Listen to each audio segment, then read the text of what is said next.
Hello student, कैसे हैं आप लोग। उम्मीद करती हूँ अच्छे होंगे, खुश होंगे, स्वस्थ होंगे, अपना ख्याल रख रहे होंगे और अपने फैमिली का ख्याल रख रहे होंगे। तो आज हम लोग पढ़ेंगे lecture number 8 of the cell signalling के बारे में।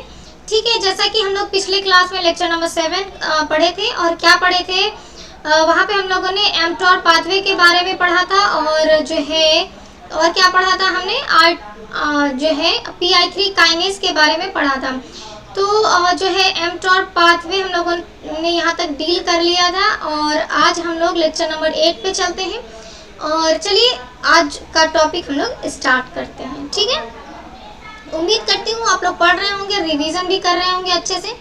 और आज हम लोग पढ़ेंगे इंसुलिन सिग्नलिंग। इंसुलिन सिग्नलिंग क्या होता है, जो इंसुलिन क्या है सबसे पहले ये जानते हैं कि इंसुलिन क्या है। पेप्टाइडल हार्मोन है जो कि पैनक्रियाज के बीटा सेल से सिक्रीट होता है। राइट, इंसुलिन क्या है, पेप्टाइडल हार्मोन है जो कि पैनक्रियाज के बीटा सेल से सिक्रीट होता है। इंसुलिन जो है ब्लड में ग्लूकोज लेवल को कंट्रोल करके रखता है, मेंटेन करके रखता है। जो ग्लूकोज है वो एनिमल में स्टोर फॉर्म में रहता है। किस फॉर्म में ये स्टोर रहता है, तो ग्लाइकोजन फॉर्म में स्टोर रहता है।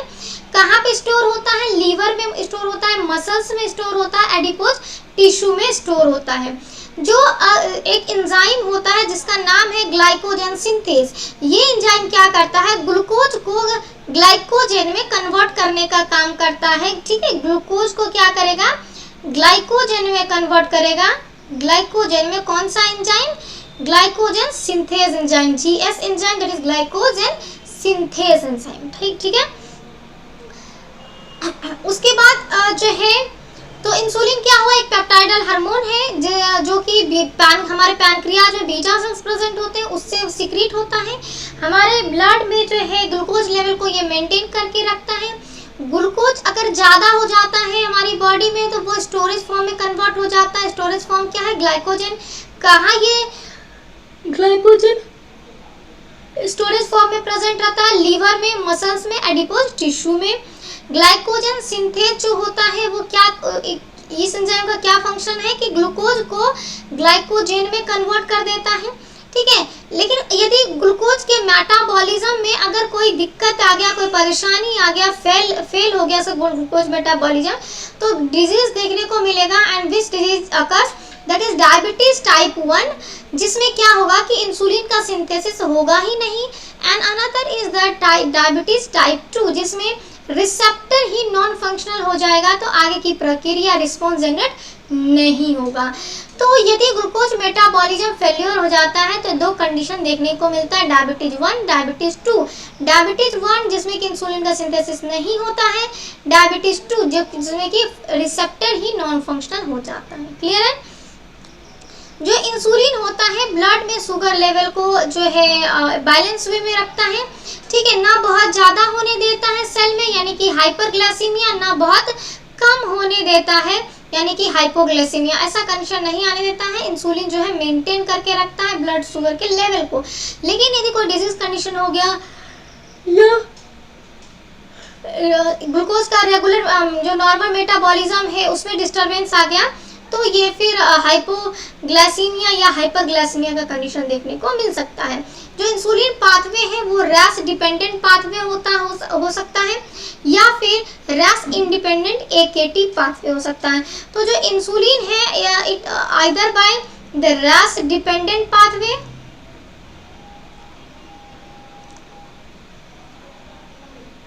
ठीक है, either by the Ras independent pathway,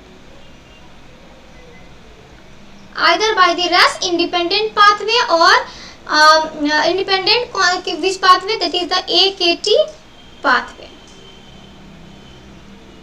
Right, this is all about the insulin signaling। मतलब इंसुलिन के बारे में जो इंट्रोडक्शन था वो था। अब हम लोग देखते हैं कि कैसे ये सिग्नलिंग करता है, कैसे पाथवे चलते हैं। तो ये हुआ हमारा रिसेप्टर। ठीक है, ये रिसेप्टर है। रिसेप्टर से यहाँ पे ये जो नीले कलर का दिख रहा है ये लिगेंड है। लिगेंड आया, लिगेंड आने के बाद रिसेप्टर से बाइंड किया।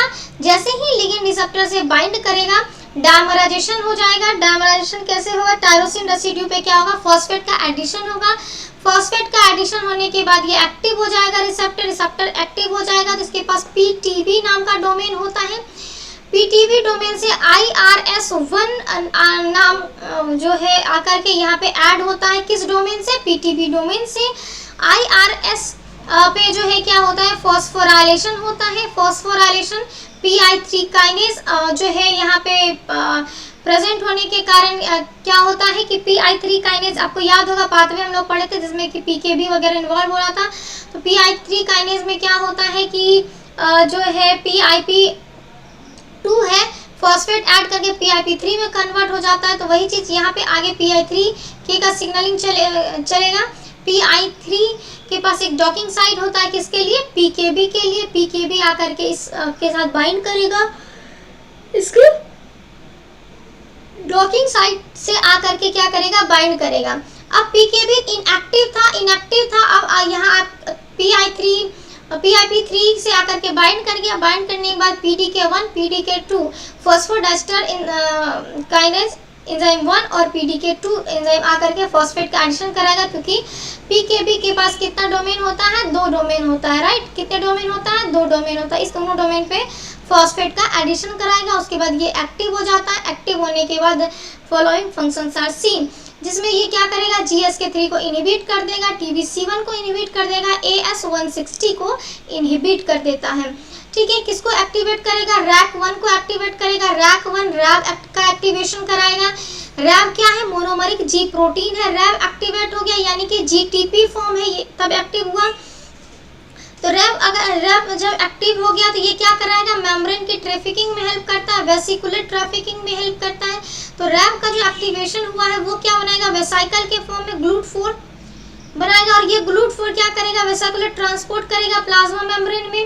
ठीक है, इस तरीके से यहाँ पे चीजें देखने को मिलेंगी। तो जब ये जो है GSK3 को इनहिबिट करता है, जिसके कारण GS नाम का एंजाइम एक्टिवेट होता है, इसका हम लोग आगे देखेंगे।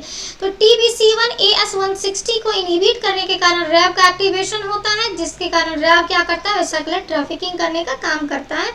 ठीक है, उसके बाद आता है कि जो बाहर में जो ग्लूकोज का लेवल है वो बहुत ज़्यादा हो जाता है। तो ग्लूकोज का क्या होता है कि यहाँ पे GLUT4 यहाँ पे आ करके क्या होता है? प्लाज्मा मेम्ब्रेन पे एक्सप्रेस कर जाता है। इसी GLUT4 चैनल के द्वारा क्या होता है कि ये जो बाहर में ग्लूकोज प्रेजेंट है वो आ जाता है सेल के अंदर, यहाँ पे अंदर आ गया। और यहाँ पे GSK3 को इनहिबिट करने के कारण GS एंजाइम एक्टिवेट हुआ, यानी कि ग्लाइकोजन सिंथेज एंजाइम एक्टिवेट हुआ, जो कि हमने थोड़ी देर पहले देखा। क्या करता है? ग्लूकोज को ग्लाइकोजन में कन्वर्ट करने का काम करता है। ग्लूकोज को ग्लाइकोजन में कन्वर्ट करने का काम करता है। अब ग्लूकोज जो है वो आ गया यहाँ सेल के अंदर।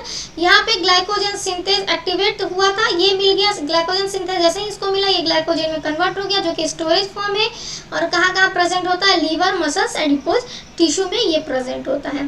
जो TBC1 है, AS160 है, कोई गैप एक्टिविटी इसको इनहिबिट करने के बाद, मतलब फॉस्फोराइलेशन कराने के बाद मतलब क्या हुआ? इनएक्टिव हो गया, यानी कि कोई गैप एक्टिविटी देखने को नहीं मिलेगा, जिसके कारण रैब एक्टिव हो जाएगा। रैब एक्टिव की अब किस फॉर्म में होगा? GTP फॉर्म में होगा।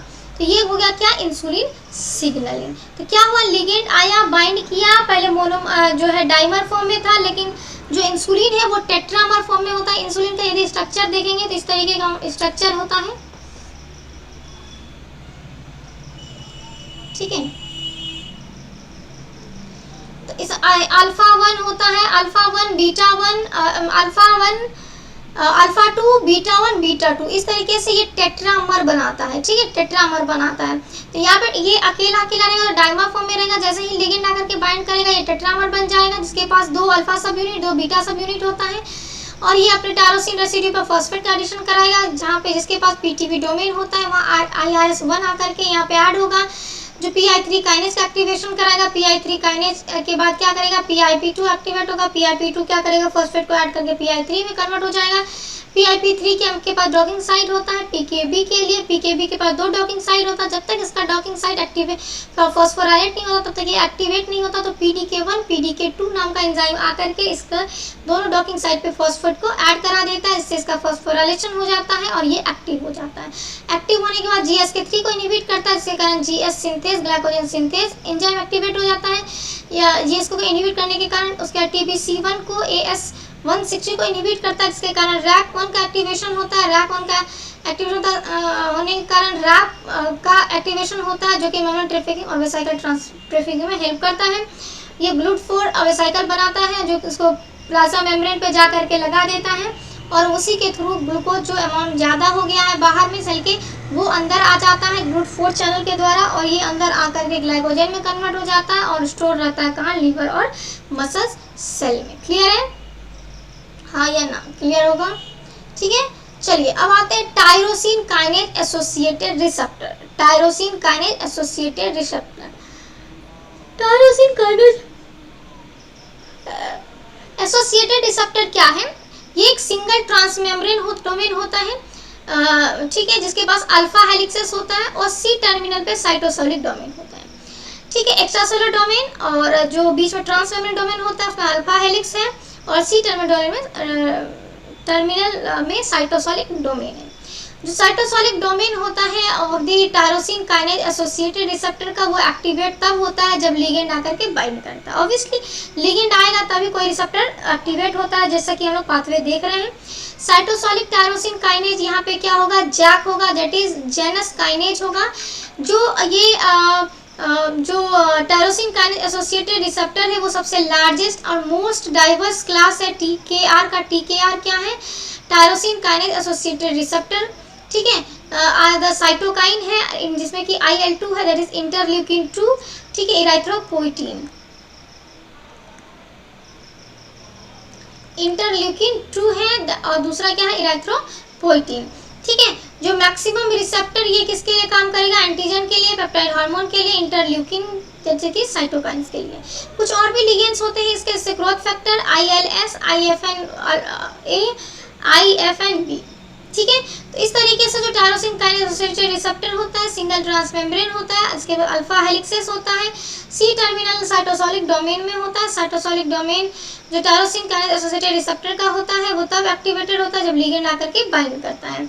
जो साइटोसोलिक टायरोसिन काइनेज है, यानी अगर एंजाइम की बात करें तो क्या है, जैक एंजाइम यहाँ यूज होता है, जेनस काइनेज। पहले ये एक्टिवेट होगा तब स्टेट को एक्टिवेट करता है। यहाँ पे हम लोग मेनली जैक स्टेट पाथवे पढ़ते हैं। सबसे ज़्यादा लार्जेस्ट और मोस्ट डाइवर क्लास जो होता है TKR का, वो क्या है, साइटोकाइंस है, IL-2, इराइथ्रोपोइटीन है। जो मैक्सिमम रिसेप्टर के लिए काम करता है, ये एंटीजन, पेप्टाइड हार्मोन, इंटरल्यूकिन, या साइटोकाइंस। जो दूसरे लिगेंड्स होते हैं वो ग्रोथ फैक्टर है, ILS है, IFN-A है, IFN-B है, ठीक है। इस तरीके से टायरोसिन काइनेज एसोसिएटेड रिसेप्टर होता है। इसमें क्या पढ़ना है कि पढ़ना है जैक स्टेट पाथवे क्या होता है। तो जैक सबसे पहले जानते हैं क्या होता है, उसके बाद जानेंगे स्टेट क्या होता है, तब दोनों को कंबाइन करके हम लोग पाथवे को डिसाइड करेंगे, ठीक है। जैक क्या होता है, जेनस काइनेज, जो कि एक एंजाइम है। स्टेट क्या होता है, सिग्नल ट्रांसड्यूसर होता है, जो कि सिग्नल को ट्रांसड्यूस करता है, भेजता है, या ट्रांसक्रिप्शन का एक्टिवेटर है, ट्रांसक्रिप्शन फैक्टर का एक्टिवेटर है। जैक पे फॉस्फोराइलेशन होता है ऑन टायरोसिन रेसिड्यू पे। जो रेगुलेटरी प्रोटीन होता है उसको स्टेट कहते हैं, यानी स्टेट क्या होता है, रेगुलेटरी प्रोटीन है। और स्टेट जो होता है साइटोसोल में होता है, लेकिन कब होता है, जब इनएक्टिव फॉर्म में होता है तब वो साइटोसोल में प्रेजेंट होता है, लेकिन जब वो एक्टिव हो जाता है तब वो माइग्रेट करके न्यूक्लियस में चला जाता है फॉर ट्रांसक्रिप्शन प्रोसेस, और जा करके क्या करता है, जीन का ट्रांसक्रिप्शन करा देता है। तो इस तरीके से क्या हुआ कि जैक जेनस काइनेज है, जो कि एंजाइम होता है। स्टेट सिग्नल ट्रांसड्यूसर है, जो कि ट्रांसक्रिप्शन फैक्टर को एक्टिवेट करता है। जैक क्या करता है, फॉस्फोरेट जीनस काइनेज है, यानी फॉस्फेट को ऐड कराएगा। ये फॉस्फेट को ऐड कराता है टायरोसिन रेसिड्यू पे। जो स्टेट होता है वो रेगुलेटरी प्रोटीन है, और इनएक्टिव फॉर्म में साइटोसोल में होता है, लेकिन एक्टिव फॉर्म में ये न्यूक्लियस में मूव कर जाता है, और न्यूक्लियस में मूव करने के बाद क्या करता है, जीन का ट्रांसक्रिप्शन को रेगुलेट करने का काम करता है। अब स्टेट पे बात करते हैं। स्टेट के पास जो है 3 डोमेन होता है, एक एन टर्मिनल डोमेन, एक सेंट्रल DNA बाइंडिंग डोमेन, और एक C terminal domain. N terminal domain पे फॉस्फोटायरोसिन आकर के रिसेप्टर पे जो है बाइंड करता है। साइटोसोलिक डोमेन के पास जो है ये phosphotyrosine in the receptor, cytosolic domain पे आकर के जो है वो बाइंड करता है। जो सी टर्मिनल है उसके पास टायरोसिन रेसिड्यूज होते हैं। उसके बाद देखिए TKR क्या है, टायरोसिन काइनेज एसोसिएटेड रिसेप्टर है। जहाँ पे लिगेंड आकर के बाइंड करेगा, लिगेंड आके बाइंड करने के बाद इसका एक्टिवेशन होगा यानी कि डायमराइजेशन होगा। डायमराइजेशन कैसे होगा, इस तरीके से डायमराइजेशन होगा। डायमराइजेशन होने के बाद जो जैक है यानी वो क्या करेगा, क्रॉस फॉस्फोराइलेशन कराएगा, ये इस पे ये इसे क्रॉस फॉस्फोराइलेशन कराएगा, क्रॉस टायरोसिन रेसिड्यू पे, राइट, कहाँ पे, टायरोसिन रेसिड्यू पे क्रॉस फॉस्फोराइलेशन कराएगा।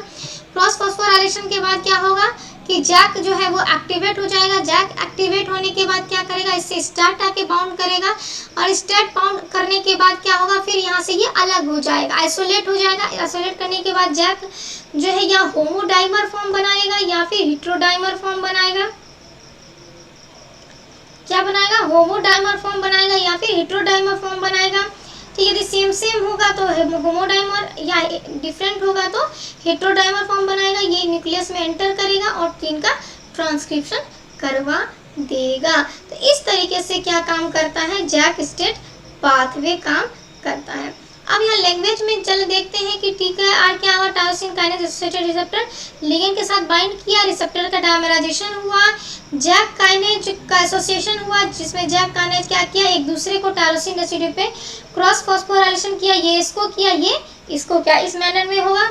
उसके बाद स्टेट जो है वो आकर के सी टर्मिनल, रिसेप्टर के सी टर्मिनल पे आकर के बाइंड हो जाएगा। देखिए स्टेट कहाँ पे आके बाइंड कर रहा है, यहाँ देखिए ये स्टेट कहाँ पे आके बाइंड कर रहा है, सी टर्मिनल पे आकर के बाइंड कर रहा है।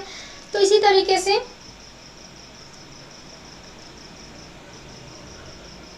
वन मिनट,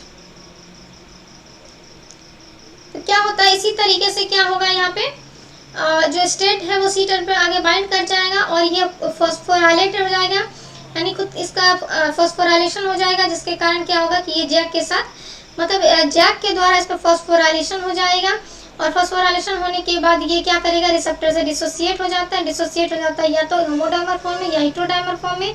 उसके बाद ये क्या करेगा, न्यूक्लियस में स्टेट डाइमर फॉर्म में होगा, होमो या हेटेरो पता ही है। उसके बाद ये कहाँ मूव कर जाएगा, न्यूक्लियस में मूव कर जाएगा। न्यूक्लियस मूव करने के बाद DNA से बाइंड करेगा और जिस जीन का टारगेट लेकर के आया हुआ उस जीन का ट्रांसक्रिप्शन करवा देगा। तो इस तरीके से जैक स्टेट पाथवे जो है देखने को मिलता है, राइट। ठीक है, 1 मिनट।